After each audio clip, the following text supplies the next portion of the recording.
Hello साथियों, नमस्कार। सभी का स्वागत है आपके अपने YouTube channel CDP queen Himanshi ma'am पर। आपको पता ही है कि हम इस क्लास में करते हैं अपने प्रीवियस ईयर क्वेश्चंस जो हमारे पिछले साल में यानी कि 2021 और 22 में जो एग्ज़ाम हुआ था उसमें जो ईवीएस उसके हम क्वेश्चन कर रहे हैं। पेडागोजी के क्वेश्चन नहीं करते हैं, सिर्फ 15 क्वेश्चन करते हैं जो ईवीएस से पूछे जाते हैं आपके एग्ज़ाम में। वो क्वेश्चन हमें सीरीज में कर रहे हैं और अब तक हमने 30 दिसंबर तक के शिफ्ट के सारे पेपर कंप्लीट कर लिए हैं। आज हम करने वाले हैं 31 दिसंबर का शिफ्ट का आज हम पेपर करने जा रहे हैं, जो कि आपके एग्ज़ाम भाग देखा जाए जो 31 दिसंबर को आपका पेपर आया था, आज वो पेपर हम करने जा रहे हैं ईवीएस का। तो ये पेपर अब तक के जितने भी एग्ज़ाम आपके हुए हैं, जितने भी शिफ्टों में हुए थे 30 तारीख तक, सबसे हार्ड था क्योंकि इसमें सारे के सारे क्वेश्चन साइंस के थे। वो भी कक्षा 6 की साइंस के थे, यानी कि 3 से 5 तक की साइंस का कुछ भी नहीं था इसमें। कक्षा 6, 7 और 8 यहाँ तक कि 9, 10 की साइंस के भी क्वेश्चन पूछे गए थे इस शिफ्ट में। तो लगातार सेशन में जुड़े रहिएगा और देखिए कि कैसे कैसे क्वेश्चन बनते हैं आपके एग्जाम में हैं, क्यों लड़के नहीं पास हो पाते हैं, क्यों इतना कम रिजल्ट आता है, इसका रीजन क्या है और आप तैयारी कहाँ से करते हैं और कहाँ से क्वेश्चन पूछे जाते हैं। तो आज की क्लास का पहला क्वेश्चन है, साबुत मूंग या चना को रात भर पानी में भिगोकर 1 या 2 दिन छोड़ देते हैं। सबसे पहले जो भाग अंकुरित होता है वह है, आपको बताना है कि साबुत मूंग या चना को अगर हम रात भर पानी में भिगोकर रख देते हैं, फिर 1 या 2 दिन के बाद में जब वो अंकुरित होते हैं, तो जो सबसे पहले अंकुरित होने वाला भाग होता है वह इनमें से कौन सा होता है। पहला ऑप्शन है तना, दूसरा ऑप्शन है पत्ती, तीसरा है जड़, चौथा ऑप्शन है फल। तो बताइए इन चारों में से कौन सा ऑप्शन ऐसा है जो सही हो जाएगा इस क्वेश्चन का। ये क्वेश्चन आया था आपकी कक्षा 6 की साइंस से। कहाँ से आया था? कक्षा 6 की एनसीईआरटी की जो बुक है साइंस की, वहाँ से क्वेश्चन पूछा गया था। ये वाला जो क्वेश्चन नंबर 1 है। तो अगर आप लोगों ने इसका ऑप्शन नंबर 3 किया तो बिल्कुल सही हो जाएगा। क्या हो जाएगा? सबसे पहले जब हम चने को या फिर अन्य कोई भी अनाज को भिगो कर रखते हैं, तो उसमें से जो अंकुरित होता है वो सबसे पहले क्या होता है? जड़ होता है। क्या होता है? जड़ सबसे पहले अंकुरित होगी, उसके बाद में क्या होगा? उसमें से पत्ती निकलेगी। देखते हैं, क्वेश्चन लिया गया था आपकी साइंस की किताब से, कक्षा 6 की एनसीईआरटी की बुक है, वहाँ से ये दिया गया था। आपका लिखा है, पानी की उपस्थिति से बीज अंकुरित होते हैं। बीजों से पौधे विकसित होने की प्रक्रिया को अंकुरण कहते हैं। अंकुरण के दौरान सबसे पहले दिखाई देने वाली सफ़ेद आकार की संरचनाएं जड़ों के रूप में विकसित होती हैं।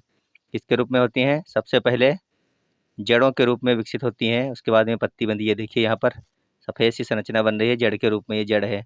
उसके बाद में फिर उसमें से पत्ती निकली है, ये देखिए ऊपर की तरफ। तो ये था, अगर आप लोगों ने इसका ऑप्शन नंबर 3 किया था जड़, तो आपका यह क्वेश्चन बिल्कुल सही हो गया होगा। सेशन को एक बार सभी के पास में शेयर कर दीजिए। वीडियो अच्छा लगे तो वीडियो को लाइक कर लीजिए, शेयर जरूर कर दीजिए, क्योंकि आज की इस क्लास को बनाने में सबसे ज़्यादा मेहनत करनी पड़ी है। क्वेश्चंस एनसीईआरटी 3, 4, 5 से कहीं से नहीं मिल रहे थे। उसके बाद में साइंस की हमने किताबें देखी, कहीं से नहीं मिल रहे थे। तो देखा फिर जाकर के 6, 7, 8 तक की किताब की जो साइंस है वहाँ से क्वेश्चन आपके मिले हैं आज की इस क्लास के। तो मेहनत ज़्यादा करनी पड़ी है। तो आप लोग एक बार शेयर कर दीजिए सभी के पास में और जोड़ लीजिए सभी को इस क्लास में। अगला क्वेश्चन है, मांड की उपस्थिति को जांचने के लिए आयोडीन के हल्के घोल से परीक्षण करने पर निम्न में से कौन सा रंग आता है। बहुत ही अच्छा क्वेश्चन है, बहुत ही हार्ड शिफ्ट थी ये।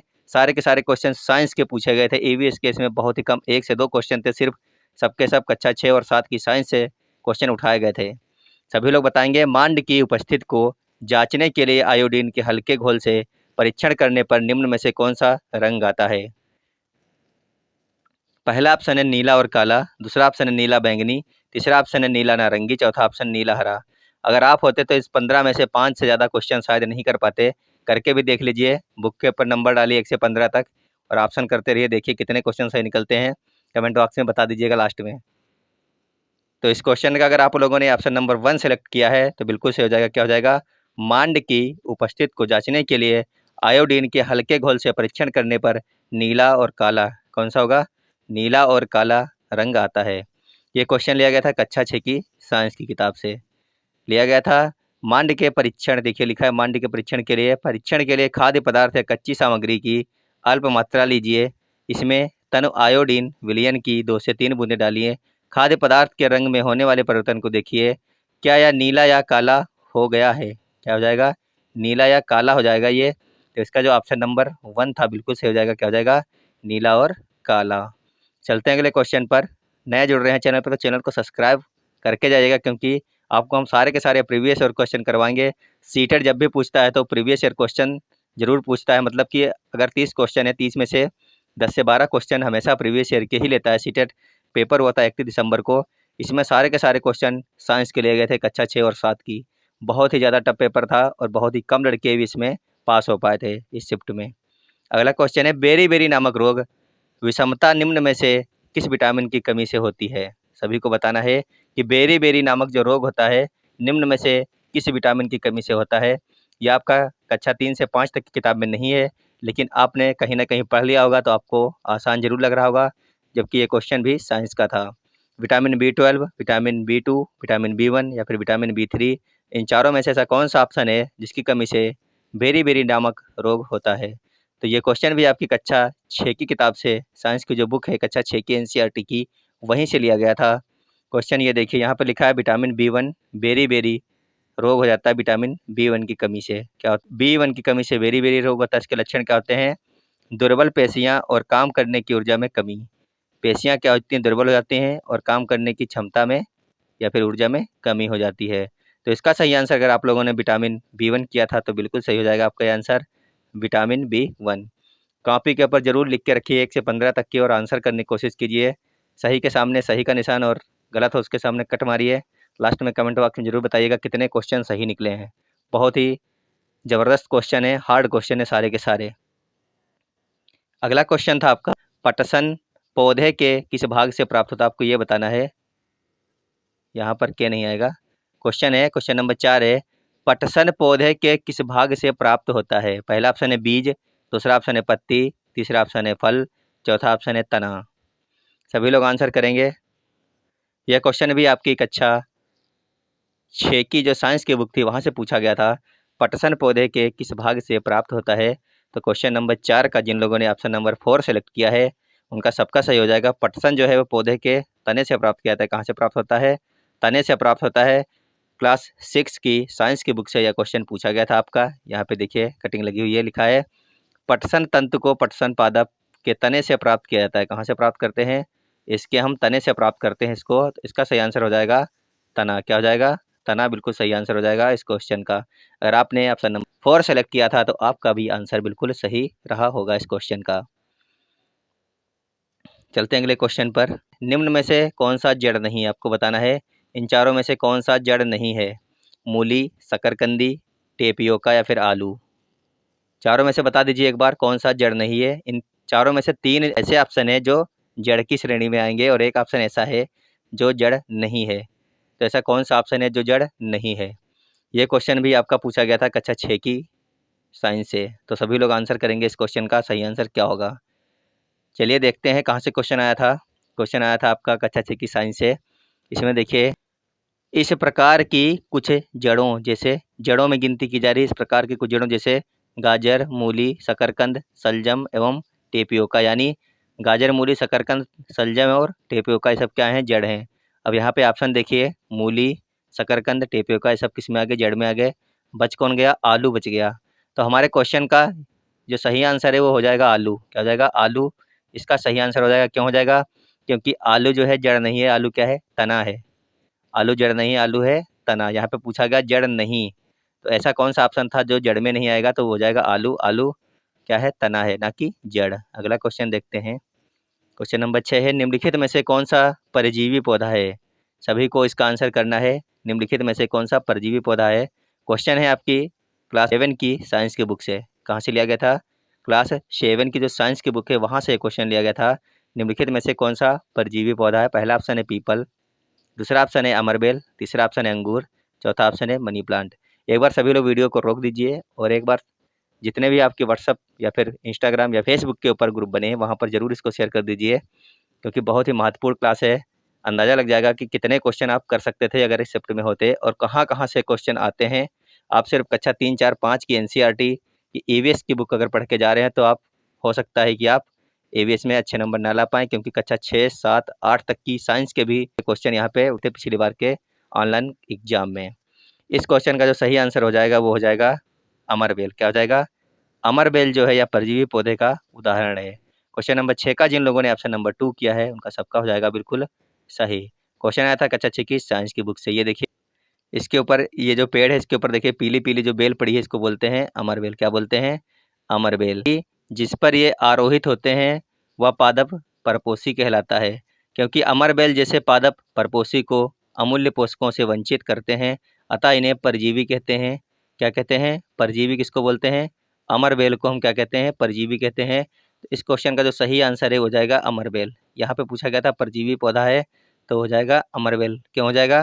क्योंकि हमने अपनी कक्षा 7 की जब साइंस की बुक उठाई, वहाँ पे हमने देखा कि वहाँ पर इसके बारे में दिया हुआ था कि अमर बेल जैसे पादप परपोषी को अमूल्य पोषकों से वंचित करते हैं, अतः इन्हें परजीवी कहते हैं।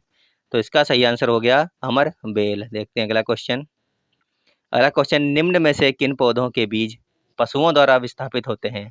बहुत अच्छा क्वेश्चन था। क्वेश्चन आया था आपकी कक्षा 5 की ईवीएस की बुक से। जो क्वेश्चन है ये जरूर था आपकी ईवीएस की बुक से कि निम्न में से किन पौधों के बीज पशुओं द्वारा विस्थापित होते हैं। क्लास अच्छी लग रही है तो लाइक करिए, और एक बार चैनल पर नए जुड़े हैं तो चैनल को सब्सक्राइब करके जाइएगा, क्योंकि बहुत ही बेहतरीन सी क्लासें आपके लिए होने वाली हैं। जो आपके ऑनलाइन एग्जाम में परिवर्तन पिछली बार देखने को मिला था, वो सारे के सारे क्वेश्चन बहुत अच्छे तरीके से करवाएंगे, क्योंकि अभ्यास से ही जो है विद्या बढ़ेगी आपकी। आपने एक बार पूरा कोर्स अगर कर भी लिया तो उससे कुछ नहीं होने वाला, दिमाग से क्वेश्चन निकल जाएगा एग्जाम में। जब तक आप उसको बार बार लगातार अभ्यास नहीं करेंगे, जब तक आपके दिनचर्या में कुछ चीज़ शामिल नहीं होगी, जब तक आप नहीं कर पाएंगे। तो इस क्वेश्चन का सही आंसर क्या हो जाएगा, सभी लोग बताएंगे एक बार। निम्न में से किन पौधों के बीज पशुओं के द्वारा विस्थापित होते हैं? कहने का मतलब है कि इनमें से ऐसे कौन से बीज हैं जिनका विस्थापन पशुओं के द्वारा होता है एक जगह से दूसरी जगह पर? पहला है सहजन, दूसरा है मैपल, तीसरा है आक और चौथा है आम। तो इन चारों में से कौन सा ऑप्शन ऐसा है जो पशुओं के द्वारा विस्थापित होता है? क्वेश्चन आपका ईवीएस की किताब से लिया गया था, कक्षा 5 की। देखिए यहाँ पे लिखा है सहजन, ड्रामेस्ट्रिक, द्विफल और मैपिल जैसे पादप के पंख युक्त बीज, घास के हल्के बीज लिखा है। देखिए आगे तक आप इसको पढ़ते रहिए। घास के हल्के बीज अथवा आक के रोम युक्त बीज और सूरजमुखी के रोम युक्त फल पवन के साथ उड़कर सुदूर स्थानों तक चले जाते हैं। पवन का मतलब होता है हवा के साथ उड़कर चले जाते हैं, यानी सहजन, मैपल और आक के जो बीज होते हैं ये हवा के साथ उड़कर चले जाते हैं, क्योंकि ये हल्के होते हैं और इनके ऊपर रोएं जैसे निकले रहते हैं। जबकि आम की गुठली आपने देखी होगी काफ़ी भारी होती है, जो हवा में नहीं उड़ सकती है। इसीलिए ये किसके द्वारा विस्थापित होती है? इसको पशुओं के द्वारा विस्थापित किया जाता है आम की गुठली को। इसीलिए इस क्वेश्चन का सही आंसर हो जाएगा ऑप्शन नंबर 4, क्या हो जाएगा? आम हो जाएगा। चलते हैं अगले क्वेश्चन पर। क्वेश्चन अगला है आपका, निम्नलिखित में से किसको बीज पत्र कहते हैं? इनमें से ऐसा कौन सा ऑप्शन है जिसको बीज पत्र कहते हैं? बहुत ही ज़्यादा हार्ड शिफ्ट थी। कोई भी तैयारी करके नहीं गया था कक्षा 6, 7, 8 की साइंस पढ़ के कौन जाता है? सबके सब ईवीएस की बुक से 3, 4, 5 की ईवीएस बुक ही पढ़ के जाते हैं पहले पेपर देने के लिए। लेकिन यहाँ पे सारे के सारे साइंस के आपके क्वेश्चन उठाए गए थे। तो बताइए एक बार इसका सही आंसर क्या होगा? बीजावरण, भ्रूण, बीज पत्ती या फिर बीजांड द्वार? सभी लोग इसका आंसर करेंगे निम्नलिखित में से किसको बीज पत्र कहते हैं? बीजावरण को, भ्रूण को, बीज पत्ती को या फिर बीजांड द्वार को? सभी लोग बता दीजिए एक बार सही आंसर क्या है इस क्वेश्चन का। चलिए देखते हैं क्वेश्चन कहाँ से आया था। क्वेश्चन आया था आपकी बुक से, एनसीईआरटी की जो बुक है। लिखा है फल और बीज का विकास। लिखा है निषेचन के पश्चात अंडाशय फल में विकसित हो जाता है। किसमें विकसित होता है? अंडाशय जो होता है फल में विकसित हो जाता है, जबकि पुष्प के अन्य भाग मुरझाकर गिर जाते हैं। परिपक्व हो जाने पर अंडाशय फल के रूप में विकसित हो जाता है। बीजांड से बीज विकसित होते हैं। बीज में एक भ्रूण होता है जो सुरक्षात्मक बीजावरण के अंदर रहता है। इसको पूरा पढ़ते हैं जब इसको, तो हमें एक चीज़ पता चलती है कि इन चारों में से जो हमारा ऑप्शन हो सकता है बीज पत्र, वो हो सकता है सिर्फ बीज पत्ती। क्या हो सकता है? ऑप्शन नंबर 3 सिर्फ सही हो सकता है, बाकी बीजावरण, भ्रूण, बीजांड द्वार के बारे में हमें यहाँ पे पूरा दिया गया है। लेकिन जो बीज पत्ती है, सिर्फ यहाँ पर एक ऑप्शन ऐसा है जो सही हो सकता है, ऑप्शन नंबर 3 जो है बिल्कुल सही हो जाएगा, बीज पत्ती। चलते हैं अगले क्वेश्चन पर। क्वेश्चन है निम्न में से किन पौधों की जड़ों में नाइट्रोजन जोड़ने वाले बैक्टीरिया की ग्रंथियां नहीं होती हैं? बहुत ही अच्छा क्वेश्चन है। आपको बताना है कि इनमें से ऐसा कौन से पौधे हैं जिनके अंदर नाइट्रोजन जोड़ने वाले बैक्टीरिया की ग्रंथियां नहीं होती हैं। आपको पता है कि जो दलहन के अंदर एक गांठ सी, जैसे कि मूंग का पौधा हो गया, चने का हो गया, मसूर का हो गया, मूंगफली का हो गया, तो उनकी जड़ों में गांठें सी बनी रहती हैं। आपने देखा भी होगा, जब आप उखाड़ेंगे उसको देखना है, उसकी जड़ों में वाइट वाइट सी गांठ सी बनी होती हैं। इनको क्या बोलते हैं? उनको बोलते हैं ग्रंथियाँ। कौन सी ग्रंथियाँ होती हैं? ये नाइट्रोजन को जोड़ने वाले बैक्टीरिया की ग्रंथियाँ होती हैं।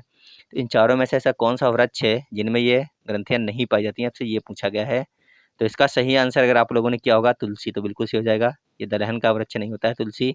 बाकी जो है मीठी मटर, गार्डन वाली जो मटर होती है और मूंगफली होती है, इनमें सब में ये ग्रंथियाँ पाई जाती हैं। तुलसी के वृक्ष में ये नाइट्रोजन की जो है ग्रंथियाँ नहीं पाई जाती हैं। तो ऑप्शन नंबर 3 अगर आप लोगों ने किया होगा तो आपका बिल्कुल सही हो गया होगा। क्वेश्चन आया था कक्षा 7 या 8 की साइंस की बुक से, आपका शायद कक्षा 8 की बुक से आया था, या साइंस की बुक से आया था कक्षा 8 की। इसमें पूरी तरीके से, बहुत अच्छी तरीके से पूरा दिया गया है, आप इसको आराम से पढ़ सकते हैं। लिखा है चना मटर मूंग सेम, ये देखिए यहाँ पे लिखा है, नीचे की तरफ देखिए सबसे, चना मटर मूंग सेम तथा अन्य फलीदार पादपों की जड़ों में रहते हैं तथा उन्हें नाइट्रोजन की आपूर्ति कराते हैं। कौन रहता है? राइजोबियम अपना। लिखा है भोजन स्वयं नहीं बना सकते, ये कहाँ रहते हैं? चना मटर मूंग सेम तथा अन्य फलीदार पादपों की जड़ों में रहते हैं तथा उन्हें नाइट्रोजन की पूर्ति कराते हैं। तो यहाँ से ये क्वेश्चन आपका आया था। इसको आप जब पूरा पढ़ेंगे विस्तार से, वीडियो को रोक करके आप इसको पढ़ लेना आराम से, कोई दिक्कत की बात नहीं है। लेकिन यहाँ पर जो सही आंसर हो जाएगा तुलसी, क्योंकि यहाँ पर तुलसी ना तो आता है इन दालों में और ना आता है फलीदार पादपों में, तो उसका सही आंसर हो जाएगा तुलसी। देखते हैं अगला क्वेश्चन। अगला क्वेश्चन है पत्ती में शिराओं एवं छोटी शिराओं की व्यवस्था का नाम है। आपको बताना है कि पत्ती में शिराओं एवं छोटी शिराओं की व्यवस्था का नाम क्या है। तो सभी लोग इसका आंसर कर दीजिए एक बार, सभी लोग आंसर करेंगे एक बार। मान लीजिए ये कोई पत्ती है, तो इसमें जो ये शिराएँ होती हैं, ये सिरा, ये जो बीच वाली, इसको क्या कहेंगे, और जो ये गई हैं पत्ती पत्ती, इनको क्या कहेंगे, ये पूछा गया है। पत्तियों में शिराओं यानी कि ये सिरा, और छोटी सिराएँ, ये जो छोटी छोटी सी नसें निकली हैं इसमें, इसको क्या कहेंगे आपको ये बताना है। पटल कहेंगे, सिरा विन्यास कहेंगे, मध्य सिरा कहेंगे, या फिर वृत्त या पर्णवृंत कहेंगे। क्वेश्चन नंबर 10 का आंसर कर दीजिए सभी लोग एक बार। तो देखते हैं, क्वेश्चन आपका आया था ये साइंस की बुक से। ये देखिए यहाँ पे एक बालक है जो पत्ती रख के स्क्रैच कर रहा है पेंसिल से। आप आसपास के पौधों की पत्तियों में इन भागों की पहचान कर सकते हैं। सभी पत्तियों में पर्णवृत्त होता है, पर्णवृंत होता है। पत्ती की इस रेखीय संरचना को सिरा कहते हैं। आपको पत्ती के मध्य में एक मोटी सिरा दिखाई देती है, मध्य सिरा कहते हैं। पत्तियों पर सिराओं द्वारा बनाए गए डिजाइन को सिरा विन्यास कहते हैं। क्या कहते हैं? सिरा विन्यास कहते हैं इसको। इसको कहते हैं सिरा विन्यास। ये जो पतली पतली सी होती हैं और ये जो होती है इसको मध्य सिरा कहते हैं। तो इसका जो सही आंसर हो जाएगा वो हो जाएगा सिरा विन्यास। क्या हो जाएगा? ऑप्शन नंबर 2 जिन लोगों ने किया था बिल्कुल सही हो जाएगा। एक बार और देख लीजिए आप लोग। लिखा है पत्तियों पर सिराओं द्वारा बनाए गए डिजाइन को सिरा विन्यास कहते हैं, जबकि जो मध्य में होता है उसको कहते हैं मध्य सिरा। क्या कहते हैं? मध्य सिरा कहते हैं। तो इसका सही आंसर हो जाएगा पत्तियों में सिराओं एवं छोटी सिराओं की व्यवस्था का नाम पूछा गया था, इसीलिए इसका हो जाएगा ऑप्शन नंबर 2 सिरा विन्यास। इन बार ये जो छोटी छोटी होती है ना, इनके बारे में पूछा गया था, मध्य आदि के बारे में नहीं पूछा गया था। तो ऑप्शन नंबर 2 जिन लोगों ने किया था उनका बिल्कुल सही हो जाएगा। क्वेश्चन आया था आपकी कक्षा 6 या 7 की शायद साइंस से आया था ये क्वेश्चन। अगला क्वेश्चन देखते हैं। क्वेश्चन है निम्न में से कौन सा जीवाश्म ईंधन नहीं है। बहुत ही अच्छा क्वेश्चन है, आंसर कर दीजिए सभी लोग एक बार। इन 4 ऑप्शनों में से ऐसा कौन सा ऑप्शन है जो जीवाश्म ईंधन नहीं है? कोयला, लकड़ी, पेट्रोलियम, प्राकृतिक गैस। सभी लोग एक बार बता दीजिए इसका सही आंसर क्या है। आपको क्या लग रहा है कि इन चारों में से कौन सा जीवाश्म ईंधन नहीं होगा? तो चलिए देखते हैं। क्वेश्चन आया था आपकी बुक से। लिखा है इस अध्याय में हम कोयले, पेट्रोलियम और प्राकृतिक गैसों जैसे कुछ समाप्त होने वाले प्राकृतिक संसाधनों के विषय में अध्ययन करेंगे। इनका निर्माण सजीव प्राणियों के मृत अवशेषों से होता है, अतः इन्हें जीवाश्मी ईंधन कहते हैं। किनको कहते हैं? कोयला, पेट्रोलियम और प्राकृतिक गैस, इनको क्या कहते हैं? जीवाश्म ईंधन कहते हैं। पूछा गया है इनमें से कौन सा जीवाश्म ईंधन नहीं है। तो कोयला तो हो गया, पेट्रोलियम हो गया, प्राकृतिक गैस भी हो गई, अब बच गया लकड़ी। तो लकड़ी जो है ये जीवाश्म ईंधन नहीं है, यानी इसका ऑप्शन नंबर 2 बिल्कुल सही हो जाएगा, लकड़ी। यहाँ पे देखिए दिया है कोयला, पेट्रोलियम और प्राकृतिक गैस, ये सब कैसे हैं? हमारे जीवाश्म ईंधन में आते हैं, जबकि लकड़ी जो है ये इसमें नहीं आती है। तो ऑप्शन नंबर 2 इसका बिल्कुल सही हो जाएगा क्वेश्चन नंबर 11 का। देखते हैं अगला क्वेश्चन। क्वेश्चन है निम्न में से कौन सा ऊर्जा का परंपरागत स्रोत है। आपको बताना है इन 4 ऑप्शनों में से ऐसा कौन सा ऑप्शन है जो ऊर्जा का परंपरागत स्रोत है। सौर ऊर्जा, ज्वार भाटा ऊर्जा, भूगर्भीय ऊष्मीय ऊर्जा, या फिर जीवाश्म ईंधन। परंपरागत आपको बताना है, सभी लोग आंसर करेंगे। क्वेश्चन को समझिए एक बार। ईवीएस की कक्षा 6 से ये क्वेश्चन आपका पूछा गया है, ईवीएस की बुक से क्लास 6 की। बता दीजिए एक बार निम्न में से कौन सा ऊर्जा का परंपरागत स्रोत है। परंपरागत, अभी हम पीछे बात कर चुके हैं इसी के बारे में। ऊर्जा का परंपरागत जो स्रोत होता है वो होते हैं जीवाश्म ईंधन। कौन से होते हैं? जीवाश्म ईंधन। अगर पूछा जाएगा ऊर्जा का नवीकरणीय स्रोत, तो हो गया सौर ऊर्जा, ज्वार भाटा, है ना, ये सब नवीकरणीय के अंतर्गत आते हैं। और परंपरागत में आते हैं जीवाश्म ईंधन, डीजल, पेट्रोल, ये प्राकृतिक गैसें सब किस में आती हैं, ये सब आती हैं जीवाश्म ईंधन यानी परंपरागत स्रोत के अंतर्गत। तो इस क्वेश्चन का अगर सही आंसर देखा जाए तो हो जाएगा ऑप्शन नंबर 4, क्या हो जाएगा, जीवाश्म ईंधन। देखते हैं, ये देखिए दिया है, ऊर्जा के परंपरागत स्रोत वे हैं जो लंबे समय से सामान्य उपयोग में लाए जा रहे हैं। ईंधन और जीवाश्मी ईंधन परंपरागत ऊर्जा के दो मुख्य स्रोत हैं। तो आप लोग यहाँ पे देख सकते हैं, पूरी हमने एक सारणी लगा दी है बुक से निकाल के आपके लिए। इसको आप आराम से पढ़ सकते हैं, वीडियो को रोक करके। के लाभ और इसकी हानि क्या है, इसके सबके बारे में दिया गया है। ऊर्जा के परंपरागत कौन कौन से स्रोत हैं, इनके लाभ और इनके हानि क्या हैं, तो इसके बारे में आप यहाँ पर आराम से पढ़ सकते हैं। देखते हैं अगला क्वेश्चन। क्वेश्चन है, पौधों के ऊपरी भागों से वाष्प के रूप में जल की क्षति को कहते हैं।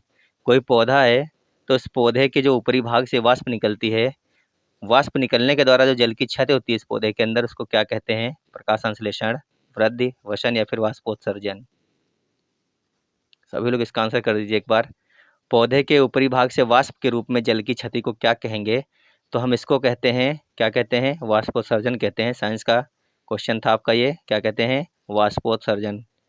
तो देखिए क्वेश्चन आया था आपकी बुक से। ये देखिए एक पौधे की डाल है, इसको एक पन्नी ली गई है, उसके अंदर डाल के बांध दिया गया नीचे से है। फिर इसको 2 से 3 घंटे के बाद देखा जाता है तो उस पन्नी के अंदर छोटी छोटी बूंदें सी बन जाती हैं, जिससे यह पता चलता है कि पत्ती के द्वारा यानी कि जल निकला है पत्तियों से, जिसको ही क्या बोलते हैं, वाष्पोत्सर्जन बोलते हैं। जल की यह बूंदें पत्ती से जल वाष्प के रूप में निकली, इस क्रिया को वाष्पोत्सर्जन कहते हैं। तो इसका जो सही आंसर हो गया वह यही हो गया, क्या हो गया, वाष्पोत्सर्जन। चलते हैं अगले क्वेश्चन पर। ये आपके समझ में आ गया ना कि एक पौधा था, उस पौधे की एक हमने डाल को लिया, उसके ऊपर एक पन्नी लगा के उसको नीचे से बंद कर दिया। फिर हम 2 से 4 घंटे के बाद देखेंगे उस पन्नी में छोटी छोटी जल की बूंदें बन जाएंगी, जिससे यह सिद्ध होता है कि जलवाष्प के रूप में इसके अंदर वाष्पोत्सर्जन की क्रिया हुई है। अब आगे देखते हैं। क्वेश्चन है, विशेष क्षेत्रीय प्रजातियां हैं। एक क्वेश्चन हमने कल भी किया था, तो हमने वहां पर आपको करा दिया था कि लुप्त प्राय जो प्रजातियां होती हैं उनको क्या कहते हैं, विशेष क्षेत्रीय प्रजातियां कहते हैं। तो इसको आप लोग सही कर लेना। विशेष क्षेत्र की जो प्रजातियां होती हैं वो होती हैं एक क्षेत्र में पाई जाने वाली प्रजातियां। कौन सी होती हैं, एक क्षेत्र विशेष में पाई जाने वाली प्रजातियों को ही कहते हैं विशेष क्षेत्रीय प्रजातियां। लुप्त प्राय प्रजातियों का मतलब होता है कि जो प्रजातियां लुप्त होने की कगार पर हैं या फिर जो लुप्त हो चुकी हैं, जिनको रेड डाटा बुक में रखा जाता है, उनको कहते हैं लुप्त प्राय प्रजातियां। और विशेष क्षेत्रीय का मतलब होता है कि जो पेड़ पौधे या फिर जीव जंतु एक विशेष क्षेत्र में पाए जाते हैं, उनको कहते हैं विशेष क्षेत्रीय प्रजाति। तो इसका हो गया ऑप्शन नंबर 4, एक क्षेत्र में पाई जाने वाली प्रजातियों को कहते हैं विशेष क्षेत्रीय प्रजातियां। सही कर लेना आप लोग, कल जो गलत हो गया था उसके लिए सॉरी। देखिए यहाँ पे लिखा है, गिलहरी की एक लंबी फरदार पूंछ है, वे इसके विषय में जानने के लिए बहुत उत्सुक है। माधव जी ने बताया कि इसे विशाल गिलहरी कहते हैं और यह यहाँ की विशेष क्षेत्रीय स्पीसीज है। क्या है, विशेष क्षेत्रीय स्पीसीज है। पौधे एवं जंतुओं की वह स्पीसीज जो किसी विशेष क्षेत्र में विशिष्ट रूप से पाई जाती है, उसे विशेष क्षेत्रीय स्पीसीज कहते हैं। क्या कहते हैं, विशेष क्षेत्रीय स्पीसीज किसको कहते हैं, जो किसी विशेष क्षेत्र में विशिष्ट रूप से पाई जाती है, उसको कहते हैं विशेष क्षेत्रीय स्पीसीज। यानी इस क्वेश्चन का ऑप्शन नंबर 4 बिल्कुल सही हो गया। कल के लिए सॉरी, जो आपको हमने गलत करवा दिया था, थोड़ा उसमें डाउट हो गया था, हमें खुद लग रहा था कि यही सही होगा, हमने बोला भी था, लेकिन कुछ डाउट बस हमने आपको लुप्त प्राय प्रजातियां कराया था। तो आप लोग उसको अपना सही कर लीजिए करेक्शन करके। अब देखते हैं अगला क्वेश्चन। आज का अंतिम और बहुत ही अच्छा क्वेश्चन है। हमारे सौरमंडल में कौन सा ग्रह पृथ्वी से छोटा है, आपको बताना है कि जो हमारा सौरमंडल है उसमें कौन सा ग्रह ऐसा है जो हमारी पृथ्वी से छोटा है। मंगल, बृहस्पति, बुध और शनि। आपको इन चारों में से बताना है कि कौन सा ग्रह हमारा पृथ्वी से छोटा है। सभी लोग इसका आंसर करेंगे एक बार। क्वेश्चन नंबर 15 का आंसर आप लोगों को करना है कमेंट बॉक्स में। बहुत ही अच्छा क्वेश्चन है, आप लोग एक बार यहाँ से पढ़ के, ये हमने आपके सामने लगा दिया है, यहाँ से आप लोग को पढ़ना है आराम से, और पूरा पढ़ने के बाद में आंसर देना है कि आपके समझ में आ रहा है कि कहाँ से ये क्वेश्चन लिया गया है। ये क्वेश्चन लिया गया कक्षा 6 की SST से। कहाँ से लिया गया, कक्षा 6 की SST से क्वेश्चन लिया गया था। ये आपको बताना है कि इसका सही आंसर क्या हो जाएगा। कमेंट बॉक्स में सभी लोग बताएंगे, और ये भी बताना कि आज की क्लास आपको कैसी लगी। आपको लग रहा है कि क्वेश्चन हार्ड आए थे या फिर नहीं आए थे, आपने आज की इस क्लास के कितने क्वेश्चन सही किए हैं। तो अब आपको ये चीज़ पता चल ही गई होगी कि क्वेश्चन काफ़ी अच्छा लेवल बनता है क्वेश्चनों का। तो पढ़ाई अच्छे से जारी रखिए, हमारे साथ जुड़े रहिए। हम आपको हर एक क्लास के सारे जो इम्पोर्टेंट जहाँ से चैप्टर पूछे गए हैं वहाँ से क्वेश्चन निकाल के करवाएंगे। अभी तो हम प्रीवियस ईयर कर रहे हैं, फिर उसके बाद में आराम से प्रैक्टिस करते रहेंगे, क्योंकि आप पढ़िए चाहे कहीं से भी, मतलब थ्योरी आप कहीं से भी पढ़ सकते हैं, लेकिन जब तक उसकी आप प्रैक्टिस नहीं करेंगे, जब तक वो थ्योरी आपकी संपूर्ण तैयार नहीं हो सकती है। तो प्रैक्टिस के लिए अगर आप जुड़ना चाहते हैं तो हमारे चैनल को जरूर सब्सक्राइब करिएगा, क्योंकि अभ्यास और अभ्यास और अभ्यास, इसके अलावा और कुछ नहीं है। अगर आप अभ्यास नहीं करेंगे तो आप बिल्कुल भी सफलता की तरफ नहीं बढ़ सकते हैं। 2 से 4 नंबर से आप चूक जाएंगे अंत में आते आते। तो फिर मिलते हैं अगले वीडियो में। जब तक स्वस्थ रहिए, मस्त रहिए और पढ़ाई करते रहिए। और इस क्वेश्चन का आंसर जरूर दीजिएगा, इसका सही आंसर क्या हो जाएगा, हमारे सौर मंडल में कौन सा ग्रह पृथ्वी से छोटा है। धन्यवाद, बाय बाय।